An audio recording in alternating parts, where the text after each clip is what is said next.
আচ্ছা, লাইভটা শুরু হয়ে গেছে। লাইভটা যদি দেখা যায় এবং সব কিছু ঠিকঠাক থাকে তাহলে একটু যারা লাইভে জয়েন করবেন আমাকে একটু জানাবেন। ফোন আসছে আবার।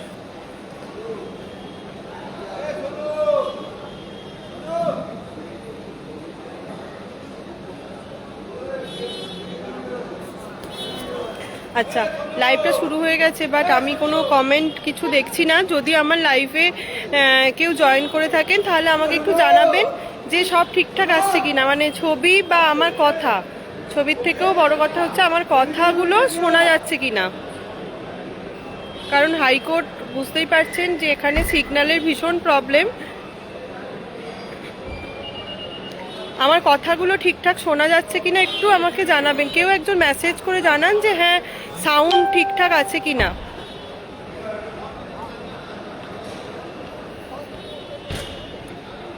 আচ্ছা, যাই হোক, আমি শুরু করছি। আপনারা দেখতেই পাচ্ছেন অনেক সন্ধ্যা হয়ে গেছে, এখন শীতকালের বেলা। আমি এই হাইকোর্টের সামনেই রয়েছি।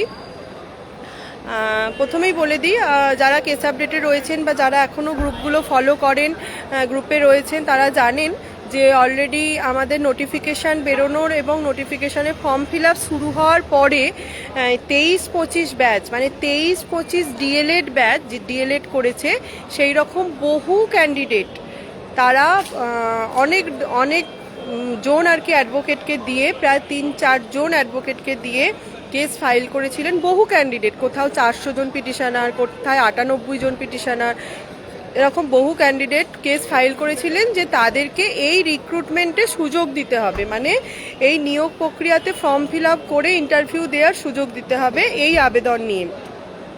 তা আমরা সবাই জানি 23-25 মানেই হলো 22 স্টেট পাস করা। 23-25 তখনও তো 22 স্টেটে বসতে পারবে না, তার মানে ওরা বিএড দিয়ে ফর্ম ফিল আপ করেছিল, বিএড দিয়ে টেট পাস করেছে এবং পরবর্তীকালে মানে টেট পাস করার পরে ওরা ডিএলএড করেছে, যেটা সম্পূর্ণ ইনলিগ্যাল, মানে সম্পূর্ণ মানে আইনের বিরুদ্ধে গিয়ে কাজ। এটা আমাদের কোনো এনসিটির রুলস বা আমাদের বোর্ডের রুলস কোথাও লেখা নেই যে আগে টেট পাস করে তারপর ট্রেনিং নিতে হবে। যেরকমভাবে ঘুর পথে বিএডরা আমাদের রিক্রুটমেন্টে ঢোকার চেষ্টা করছে, সেইটাকে থামানোর জন্য তার মানে সেই মামলাতে আমরা অর্থাৎ অ্যাসোসিয়েশনের তরফ থেকে আমরা ক্যান করে ঢুকেছিলাম এবং পরপর দুদিন সেই মামলাটার ডেট থাকা মানে মেনশানিংয়ের পর দুদিন থাকা সত্ত্বেও হয়নি।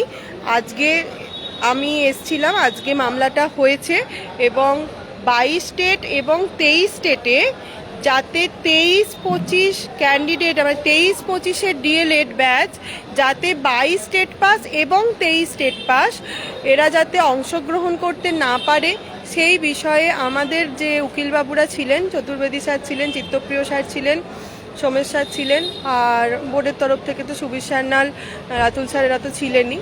তো এনাদের সকলের বক্তব্য অনুযায়ী আমাদের যে মেন পয়েন্টটা যে এরা তো টেটেই ইনভ্যালিড, মানে এদের যে 22 স্টেটটা দিয়েছে সেখানেই তো এরা ইনভ্যালিড। সেখানে এর পরবর্তীকালে তাদের রেজাল্ট পাবলিশ হলো কি না হলো, মানে ডিএলএডের 23-25 যে ডিএলএডের রেজাল্ট বেরোলো কি না বেরোলো, তারা রিক্রুটমেন্টে কখনোই অংশগ্রহণ করতে পারবে না, কারণ 23-25 সালে ডিএলএড করা, এদিকে 22 স্টেট পাস, এরা কিন্তু ইনভ্যালিড। আবার এদিকে 23 স্টেটরাও, মানে 23 স্টেট পাস করেছে যে ক্যান্ডিডেটরা, তারাও কিন্তু 23-25-এ ইনভ্যালিড।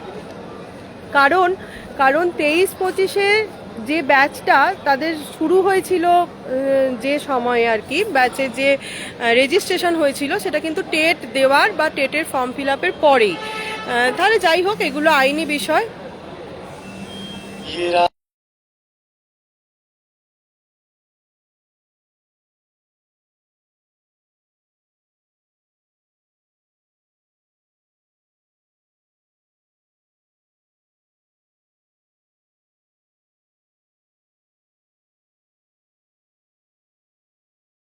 এখন চলছে 2025-এ, সেখানে যাতে 23-25 ব্যাচ, সে 22 স্টেট পাস হোক বা 23 স্টেট পাস হোক, যাতে কোনোভাবেই অ্যালাউ না হয়। আমাদের কাছে যথেষ্ট স্ট্রং গ্রাউন্ড আছে এবং আপনারা জানেন আমি সেই মামলার পিটিশনার ছিলাম। এর আগেও একটা মামলা করা হয়েছিল, যারা বিএড দিয়ে টেট পাস করেছিল, সেই বিএড দিয়ে যারা টেট পাস করে টেট সার্টিফিকেট পেয়েছিল, সেই সার্টিফিকেটগুলোকে যাতে ইনভ্যালিড করা হয় সেই বিষয়ে। তো সেই মামলাটাও এই মামলার সাথেই, মানে সেই যে ইন্টিম অর্ডার ছিল সেই মামলাটাতে, তো সেই ইন্টিম অর্ডারে যে ওদের টেটটাই ইনভ্যালিড, মানে 22 টেটটাই ইনভ্যালিড যারা বিএড দিয়ে টেট পাস করেছিল।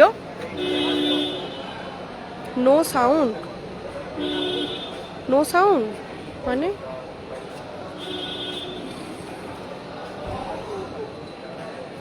আমার কি কথা কিছু শোনা যাচ্ছে না? একটু জানাবেন আমার কথা কি শোনা যাচ্ছে না? কিন্তু এখানে তো সব কিছু রয়েছে।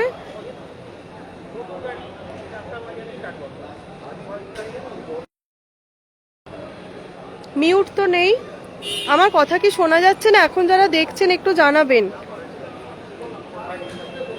আচ্ছা আচ্ছা ঠিক আছে, আমি না তার আগে কয়েকজনে দেখছি নো সাউন্ড লেখা আছে, তো তাই বলছি।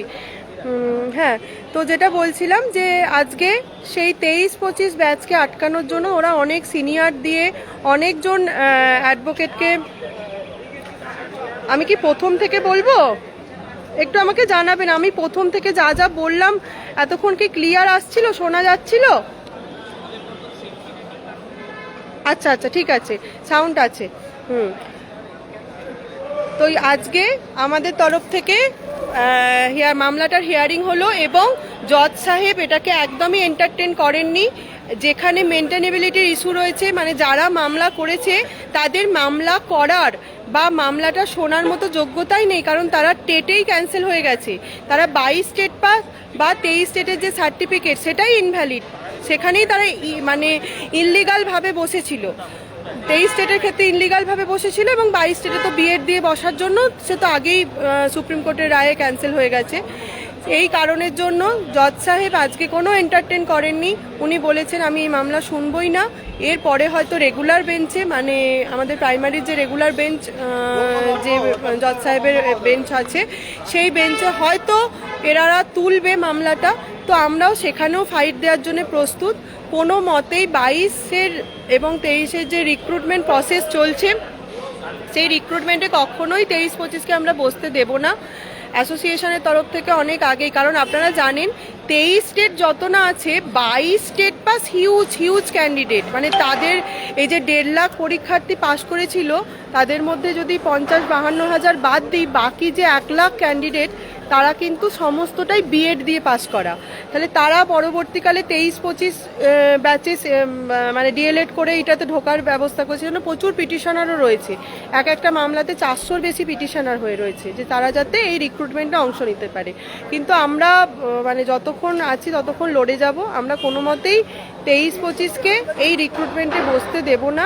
এত হিউজ, মানে এত কম সংখ্যক ভ্যাকেন্সিতে এত মানে কোনো সুযোগই দেব না। কেউ যদি কোনো অবৈধভাবে বসার চেষ্টা করে, সেটা যে কেউ হতে পারে, সেটা এনআইওএস হোক বা অন্য যে কেউ হোক, 23 স্টেট হোক, 22 স্টেটের অন্য অবৈধরা হোক, আমরা কোনোভাবেই তাদেরকে বসার সুযোগ দেব না। অ্যাসোসিয়েশন এখন সবাই পড়াশোনা করছে, হাতে খুব সময় কম, তবুও আজ আমাকেও মানে বা আমার অন্যান্য যারা সহযোদ্ধা রয়েছে তাদেরকেও দিনের পর দিন কোর্টে আসতে হচ্ছে। অনেক সময় কিছু বার্তা দেওয়ার না থাকলে আমরা লাইভ করি না, আজকে বার্তাটা দেওয়ার ছিল সেজন্য লাইভ করা। যাই হোক, এত কম সংখ্যক সিটে সত্যিই হয়তো এত দিন লড়াই করার পরে আমি নিজেও হয়তো চাকরিটা পাবো না, মানে এতে কিন্তু এত পরিশ্রম, এবার জানি না কি হবে। কিন্তু এত কম সংখ্যক সিটে যেটা পেয়েছি এবং যাদের ওপর ভরসা করে মানুষজন একটা সময় বেরিয়েছিল, সত্যি তাদের জিনিস সব কিছুতে ব্যবহারে আমিও হতবাক।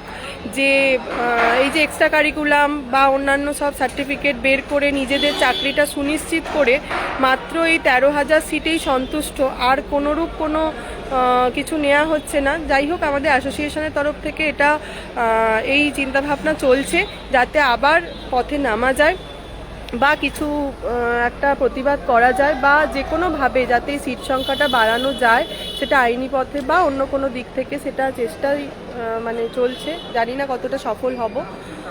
তো এই পর্যন্তই। আগামী দিনে আরও তো অনেক মামলা আছে, যেগুলো যখন যা আপডেট আসবে কেউ না কেউ জানিয়ে দেবে।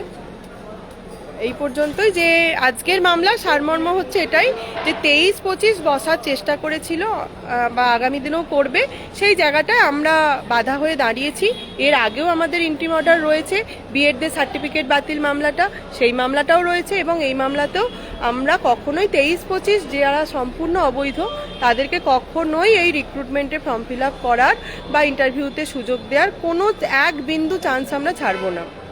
আপনারা সকলে পাশে থাকবেন। চলো আজকে এই পর্যন্ত।